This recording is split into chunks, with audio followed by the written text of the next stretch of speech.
வணக்கம். நான் சுதர்ஷன் மகேஷ். பீகார் மாநிலத்துக்கான சட்டமன்ற தேர்தல் நவம்பர் 6ஆம் தேதி 11ஆம் தேதின்னு சொல்லிட்டு 2 கட்டமா நடைபெறவிருக்கிறது. நவம்பர் 14ஆம் தேதி வாக்கு எண்ணிக்கை நடைபெறவிருக்கிறது. களத்துல NDA, Mahagathbandhan, Jan Suraaj party, AIMIM, Aam Aadmi party அப்படின்னு சொல்லிட்டு பல முனை போட்டியா இருக்குது. ஸோ இந்த நேரத்துல ஸ்ட்ராங்கான 2 முனை போட்டி அப்படின்னு பார்த்தோம்னா என்டிஏ வர்சஸ் மகாகட்பந்தன் அப்படின்னு சொல்லி இருக்குது. பிரசாந்த் கிஷோர் அவருடைய ஜன்ஸ்வராஜ் பார்ட்டி ஒரு ஸ்பாய்லரா மாறுமா, அல்லது அவரும் வந்துட்டு நிறைய சீட் கைப்பற்றாரா அப்படின்றத நம்ம வெயிட் பண்ணி தான் பார்க்கணும். ஸோ இப்படித்தான் களம் இருக்குது. என்டிஏ அலையன்ஸ்ல சீட் ஷேரிங் அப்படின்றது நிறைவுக்கு வந்துருச்சு. அவர்கள் நேத்திக்கு இறுதியா வந்துட்டு தொகுதி பங்கீடை முடிச்சிட்டோம் அப்படின்ற அந்த பட்டியலையும் வெளியிட்டு இருக்கிறாங்க. ஜேடியு 101 இடத்துலையும், பிஜேபி 101 இடத்துலையும், லோக் ஜனசக்தி பார்ட்டி 29 இடத்துலையும், ஆர்எல்எம் 6 இடத்துலையும், ஹெச்ஏஎம் 6 இடத்துலையும் போட்டியிடுவார்கள் அப்படின்னு சொல்லியிருக்கிறாங்க. நாங்க ஸ்ட்ராங்கா இருக்கிறோம் அப்படின்றத ப்ரூவ் பண்ற மாதிரி அவர்கள் தொகுதி பங்கீடை நிறைவு செஞ்சுட்டாங்க. இன்னைக்கு சாயங்காலம் 4 மணிக்கு பட்னால நடக்கக்கூடிய கூட்டத்துல மத்திய உள்துறை அமைச்சர் அமித்ஷா பங்கேற்கவிருக்கிறார் அப்படின்றத அவங்க மாஸ் காட்டிட்டு இருக்கிறாங்க. என்ன காரணம் அப்படின்னா, இன்னொரு பக்கத்துல மகாகட்பந்தன்ல சிக்கல் நிலவுது அப்படின்றத பார்க்க முடிகிறது.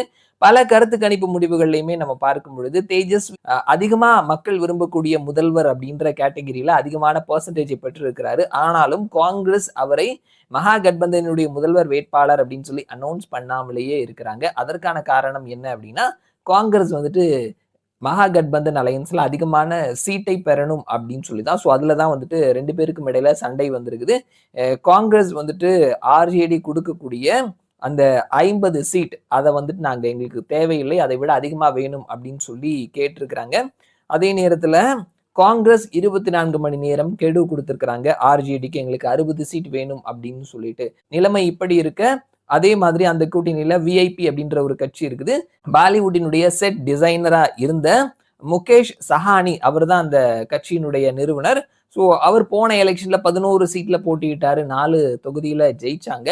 அவரே வந்து தோத்து போனாரு. ஸோ அவர் இந்த முறை வந்துட்டு 40 தொகுதி வேணும், டெபுட்டி சிஎம் போஸ்ட் வேணும் அப்படின்ற மாதிரியான ஒரு டிமாண்டை மகாகட்பந்தன் அலையன்ஸ்ல வைத்திருக்கிறாரு. அண்ட் அவர் நேத்திக்கு பேட்டி கொடுக்கும் பொழுது மகாகட்பந்தன் அலையன்ஸ் தற்பொழுது ஒரு சிக்கல்ல தாங்க இருக்குது, நல்லா செயல்படலை அப்படின்ற மாதிரி சொல்லியிருக்கிறாரு. ஸோ ஏற்கனவே வந்துட்டு ஆம் ஆத்மி பார்ட்டி தனியா களம் காண்றாங்க. இந்த நேரத்துல சீட் ஷேரிங்ல ஒரு சிக்கலை மகாகட்பந்தன் சந்திக்கிறாங்க அப்படின்றத பார்க்க முடிகிறது. ஸோ இந்த சிக்கல் என்ன மாதிரியான தீர்வை கொடுக்க போகுது, ஸோ ஆர்ஜேடியினுடைய சப்போர்ட்டர்ஸுக்கு இது அதிருப்தியை கொடுத்திருக்குதா அப்படின்றத நம்ம வெயிட் பண்ணி தான் பார்க்கணும். ஸோ 2-3 நாட்கள்ல இதற்கான ஒரு தீர்வு கிடைக்கும் அப்படின்னு சொல்லி நம்ம வெயிட் பண்ணி பார்க்கலாம். இருந்தாலுமே அங்க ஒரு சிக்கல் இருக்குது சீட் ஷேரிங்ல அப்படின்றத பார்க்க முடிகிறது. அண்ட் இது எதை நோக்கி நகருது அப்படின்றத நம்ம வெயிட் பண்ணி பார்க்கலாம். மறுபடியும் நான் உங்களை இன்னொரு வீடியோல சந்திக்கிறேன். அது வரைக்கும் நன்றி.